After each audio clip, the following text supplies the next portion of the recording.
מכבי שירותי בריאות שלום. להלן מערכת לניתוב שיחות. באיזה שפה אינך מעוניין לקבל שירות? ערבית, הקש 1. אנגלית, הקש 2.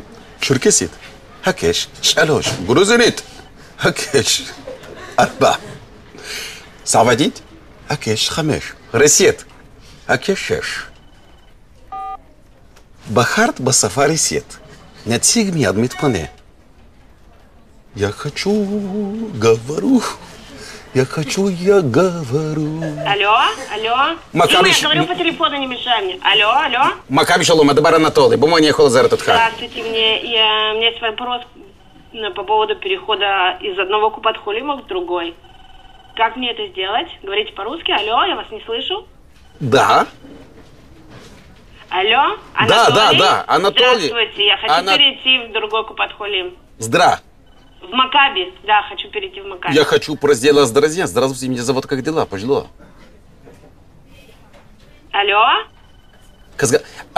גברת, אנחנו בישראל. בוא ננסה מדברת עברית.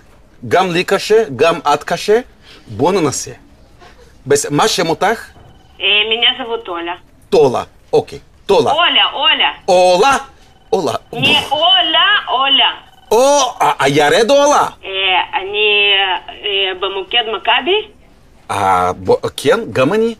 גם את, גם אני. שנינו מוקד מכבי. ובישראל, אחרי כל כך הרבה שנים שרצינו.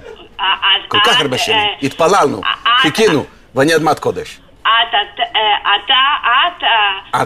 את, אני.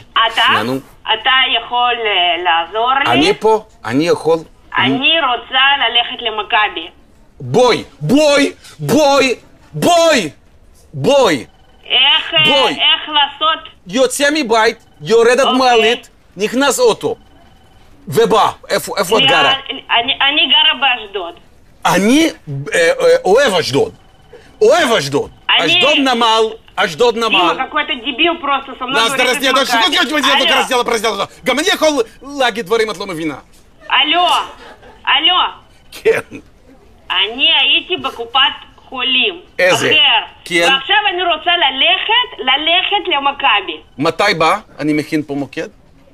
איך אני עוברת? אני לא יודעת איפה את חוצה כביש, גברת, את חוצה כביש. את מבקשת מישהו מעביר אותי למכבי, לתת יד ומעביר אותי למכבי. אני גרה באשדוד. אבל אשדוד זה טוב. אשדוד זה טוב. איפה אני הולכת? אני חושב שמיצינו. אלו? מיצינו.